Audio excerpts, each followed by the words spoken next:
না না জয়া বিজয়, আমার সন্তানদের মনে এমন প্রশ্ন আসতেই পারে না,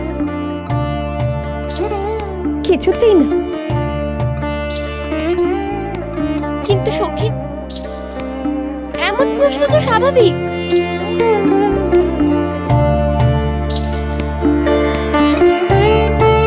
আমার পুত্রদের মনে এ প্রশ্ন আসা অস্বাভাবিক সখীরা, কারণ তারা জানে তাদের পিতা মাতা তাদের ভালোবাসেন। তারা কখনো তাদের দুই ভ্রাতাকে ভিন্ন ভিন্ন ভাবে পিতা মাতার থেকে ভালোবাসা পেতে দেখেননি। সমান সমান ভাবেই, সমান সমান ভাবে নয় মা,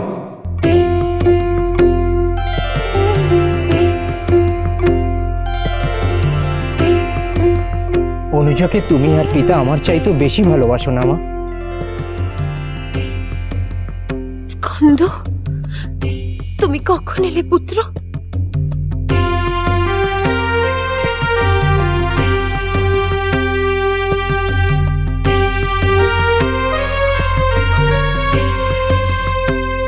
বলো না মা, অনুজকে তুমি আর পিতা বেশি ভালোবাসো না?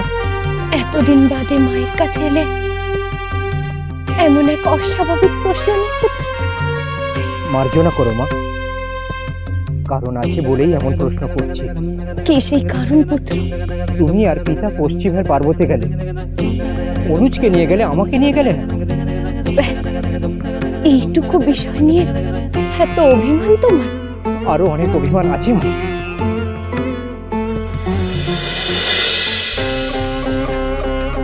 পিতা গজমুখাসুরকে এমন বর দিলেন যাকে শুধু অনুজ ছাড়া আর কেউ হারাতে পারবে না, আর তাই হয়েছে।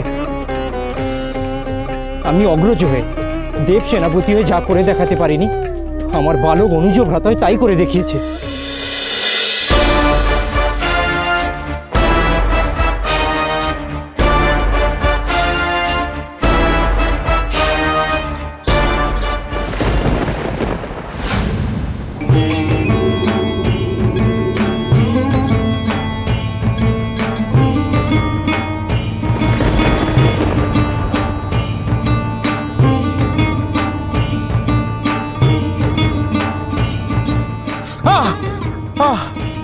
আড়াল থেকে বেরিয়ে আসুন যক্ষরাজ।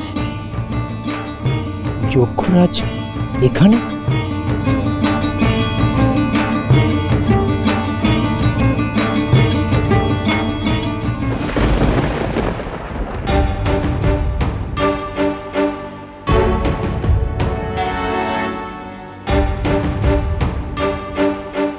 কথা মতো, মানে আমার অভিপ্সা মতো আমি হরপার্বতী দর্শনে এসেছিলাম দেবী।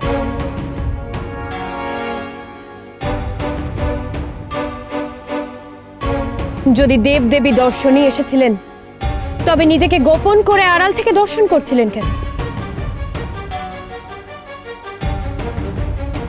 মনে সৎ উদ্দেশ্য থাকলে নিজেকে আড়াল করতে হয় না। আমি মহেশ্বরকে দেখতে পাচ্ছিলাম না, তাই আড়াল থেকে দেবকে খুঁজছিলাম।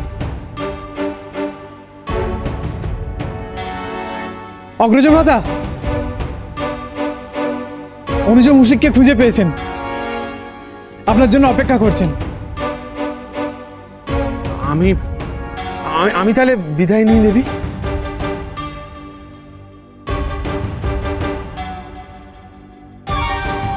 খুব বড় সর্বনাশকে আপনি ধীরে ধীরে বরণ করে নিয়ে আসছেন যক্ষরাজ।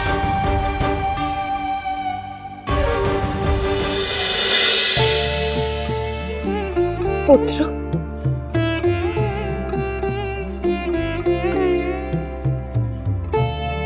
তুমি যেন আমাকে কি বলছিলে তখন? তোমার কনিষ্ঠ পুত্র আমার জন্য অপেক্ষা করছে, আমি যাই মা।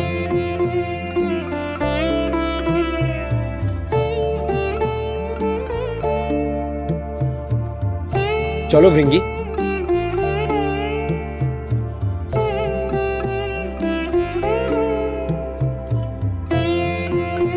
স্কন্দর সঙ্গে কথা হলো না। অনুজ ভ্রাতাকে নিয়ে ও মনে মনে ভুল ধারণা পোষণ করছে।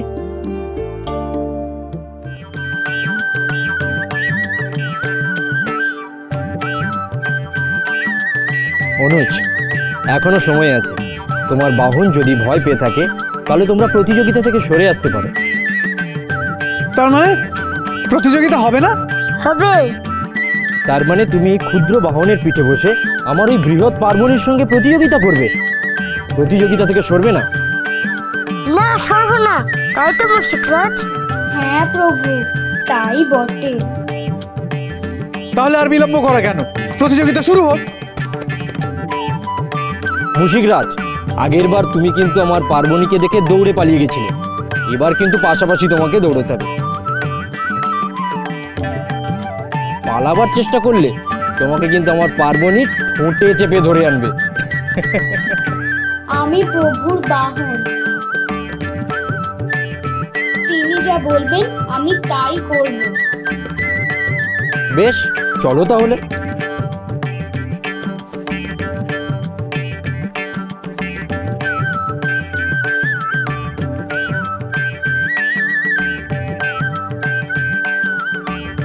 প্রতিযোগিতা শুরু হলো।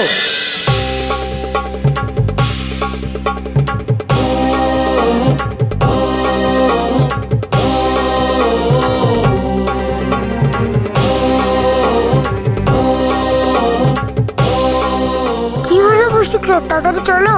অগ্রজ তো এগিয়ে যাচ্ছে।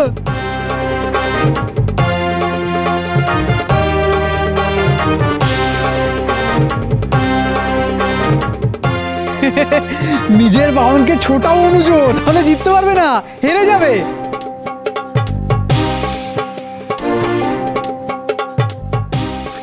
ছোট না, হেরে যাবে তো। আপনি নিশ্চিন্ত থাকুন প্রভু, আপনার বাহন হারবে না। চলুন। মুশিকরাজ পারবে না পার্বণীর সঙ্গে। আমার বাহন কি হেরে যাবে মুশিকরাজ? আপনার বাহনই জিতবে প্রভু, ওই দেখুন।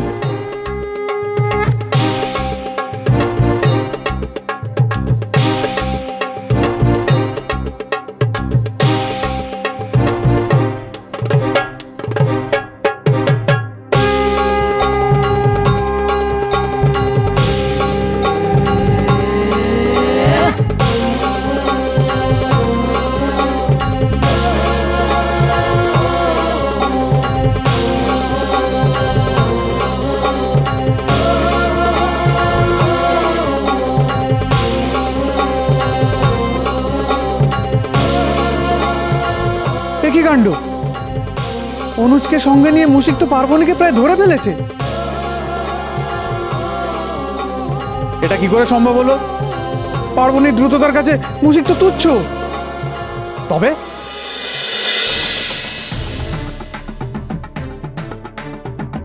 কি হলো পার্বণী? ছোট অনুজের বাহন তো আমাদের ডিঙিয়ে যাচ্ছে।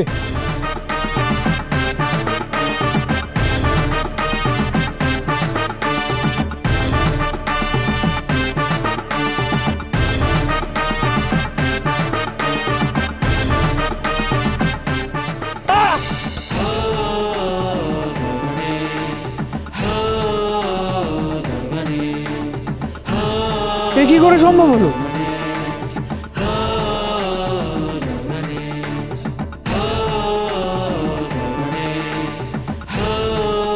মুশিকরাজ, তুমি? হ্যাঁ প্রভু, আমি আপনার বাহন। আমি কি আপনাকে কারোর কাছে হাঁটতে দিতে পারি প্রভু?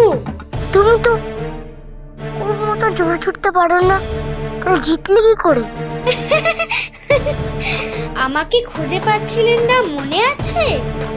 সবাই ভাবছিলেন আমি পালিয়ে গিয়েছি। হ্যাঁ তো। আসলে আমি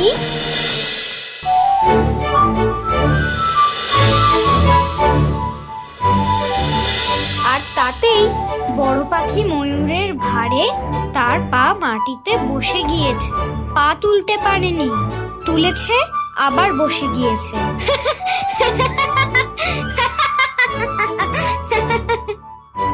তোমার বুদ্ধিটা ভালো, কিন্তু কাজটা ভালো করোনি। অন্যায় করেছো মুশিকরাজ। দুঃখিত প্রভু।